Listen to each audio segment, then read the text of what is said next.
चाचा चौधरी और अफ्रीका की यात्रा।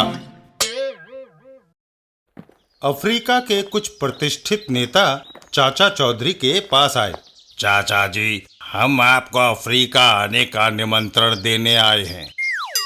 वहां घूमने की मेरी भी बड़ी इच्छा थी। हम वहां जरूर आएंगे। ये लीजिए, आपके लिए हवाई जहाज के टिकट हैं। धन्यवाद। हम अपने छोटे से स्टीमर में ही सफर करेंगे। मैं आपको चेतावनी देना चाहता हूँ कि समुद्री यात्रा खतरों से खाली नहीं। खतरों से खेलना तो हमारी आदत बन गई है। चाचा चौधरी साबू और टिंगू मास्टर चल देते हैं अफ्रीका की यात्रा के लिए। आओ भाई टिंगू मास्टर और साबू, तुम्हें अफ्रीका घुमा लाएं। टिंगू मास्टर और चाचा को लिए स्टीमर चल देता है। चाचा जी, साबू नहीं दिखाई दे रहा। मैं पीछे पीछे आ रहा हूँ। तभी ओह, ये क्या चाचा जी? टिंगू मास्टर, लगता है समुद्र में तूफान आ गया है। लहरों के उफान से उनकी बोट हवा में उछल जाती है। बाप रे चाचा जी, लगता है समुद्र में ही हम दफन हो जाएंगे। धीरज रखो टिंगू मास्टर, घबराहट में मुसीबत दुगनी हो जाती है। तूफान शांत होने पर लो, तूफान खत्म हो गया। पर चाचा जी, साबू कहाँ चला गया? लगता है टिंगू मास्टर, तूफान ने साबू को कहीं दूर पटक दिया है। घबराओ मत, वह बड़ी हिम्मत वाला आदमी है। तभी एक बड़ी सी वेल उनकी ओर मुंह फाड़े आती है। लो, खाई से निकले तो कुएं में गिरे। वेल मछली हमें निगलने को आ रही है।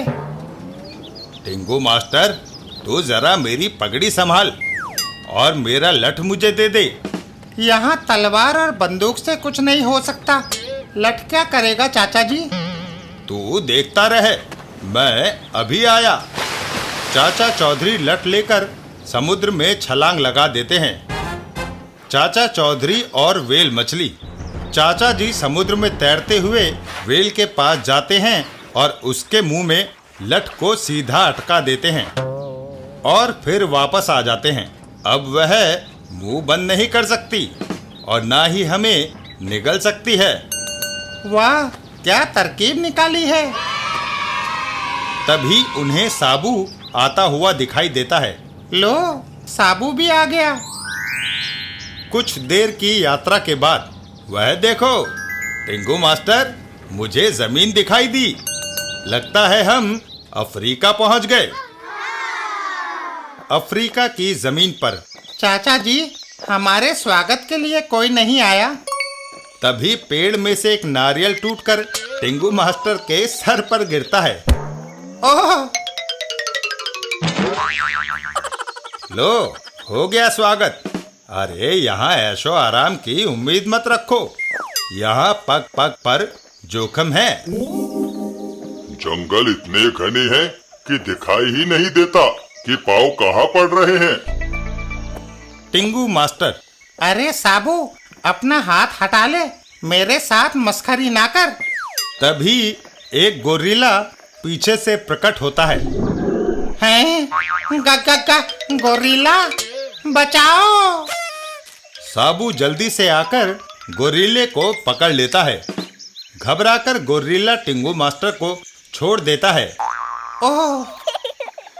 साबू गोरिल्ले को दूर फेंक देता है। चल हट। तीनों एक बार फिर से आगे बढ़ जाते हैं। आओ आगे बढ़ें। थोड़ी ही दूर आगे जाने पर ओह!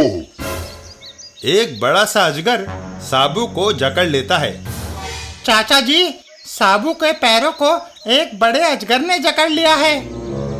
तुम आगे मत जाना टिंगू मास्टर, नहीं तो ये अजगर तुम्हें साबुत ही निगल जाएगा। जल्दी से जेब से माचिस निकालो। चाचा चौधरी आग जलाते हैं और उस जलती हुई मशाल को अजगर से छुआ देते हैं। आग की गर्मी से ये अपनी पकड़ ढीली कर रहा है। साबू को छोड़कर अजगर भाग खड़ा होता है। तीनों एक बार फिर आगे चल देते हैं। याद रखो, आग से जंगल के सारे जीव जंतु डरते हैं।